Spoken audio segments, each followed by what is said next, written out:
রাধে রাধে। ওম নমো ভগবতে বাসুদেবায়। ওম নমো ভগবতে বাসুদেবায়।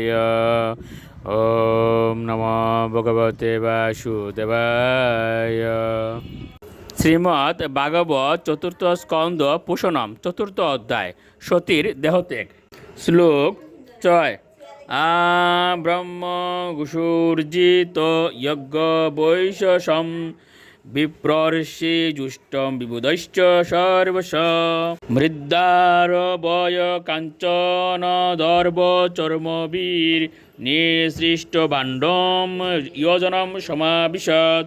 অনুবাদ: সতী যখন তার পিতৃগৃহে প্রবেশ করলেন তখন সেখানে যজ্ঞ অনুষ্ঠান হচ্ছিল এবং সেই যজ্ঞস্থলে তখন সকলে বৈদিক মন্ত্র উচ্চারণ করছিলেন। সেখানে মহর্ষিগণ, ব্রাহ্মণগণ ও দেবতাগণ সমবেত হয়েছিলেন এবং যজ্ঞের জন্য সেখানে বহু পশু রাখা হয়েছিল এবং মৃত্তিকা, লৌহ, স্বর্ণ, কাষ্ঠ, কুশ ও চর্মনির্মিত ভাণ্ডসমূহ সাজানো হয়েছিল। শ্লোক 7।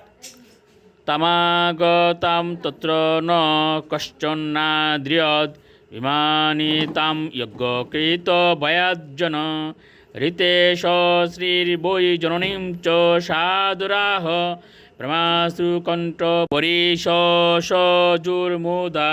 অনুবাদ: সতী যখন তার অনুচরদের সঙ্গে যজ্ঞস্থলে উপস্থিত হলেন তখন দক্ষের বয়ে কেউই তাকে সাদরে সম্ভাষণ জানালেন না, কিন্তু তার মাতা এবং ভগ্নীরা অশ্রুপূর্ণ নয়নে এবং অশ্রুৎফুল্ল বদনে তাকে সস্নেহে আলিঙ্গন করেছিলেন এবং অত্যন্ত মধুর বচনে তার সঙ্গে বাক্যালাপ করেছিলেন। শ্লোক 8। সৌন্দর্য সম্প্রশ্ন সমর্থবার্তয়া মাত্রা চ মাতৃশ শ্রীবিশ্চ সাদরম দত্তাম সপর্যাম বরমাসনম চ সা নাদত্ত পিত্রা প্রতিনন্দিতা সতী। অনুবাদ: যদিও তার ভগ্নী এবং মাতা তাকে সাদরে গ্রহণ করেছিলেন, কিন্তু সতী তাদের স্বাগত বচনের কোনো উত্তর দেননি এবং যদিও তাকে আসন ও উপহার প্রদান করা হয়েছিল তিনি সেগুলির কোনোটি গ্রহণ করেননি, কারণ তার পিতা তার সঙ্গে কোনো কথা বলেননি এবং কুশল প্রশ্নের দ্বারা তাকে স্বাগত জানাননি। শ্লোক 9। অরুদ্রভাগম তমবেক্ষ চাদরম পিত্রা চ দেবে কৃত এলনম বিভৌ অনাদৃতা যজ্ঞ সদস্যদীশ্বরী চুকুপলোকানিব দক্ষতিরুষা। অনুবাদ: যজ্ঞস্থলে গিয়ে সতী দেখলেন যে তার প্রতি শিবকে কোনো যজ্ঞভাগ দেওয়া হয়নি। তখন তিনি বুঝতে পেরেছিলেন যে শিবকে তার পিতা যজ্ঞে আমন্ত্রণ না করে কেবল অবজ্ঞাই করেননি, অধিকন্তু তার মহিষী পত্নীকেও অনাদর করেছেন। তার ফলে তিনি এত ক্রুদ্ধ হয়েছিলেন যে তিনি তার পিতার প্রতি এমনভাবে দৃষ্টিপাত করেছিলেন যেন তিনি তাকে ভস্ম করে ফেলবেন। শ্লোক 10।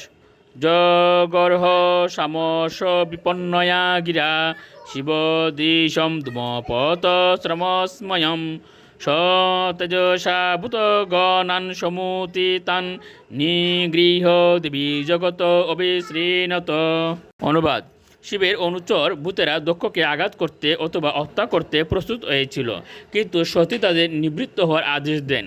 তিনি অত্যন্ত ক্রুদ্ধ ও বিষণ্ণ হয়েছিলেন এবং তিনি তখন কর্মমার্গে যজ্ঞপন্থার নিন্দা এবং যারা সেই অর্থহীন ও কষ্টকর যজ্ঞ অনুষ্ঠান করার ফলে অত্যন্ত গর্ভযুক্ত হয় তাদের ভৎসনা করতে শুরু করেছিলেন। তিনি বিশেষ করে সকলের সমক্ষে তার পিতার নিন্দা করেছিলেন। রাধে রাধে।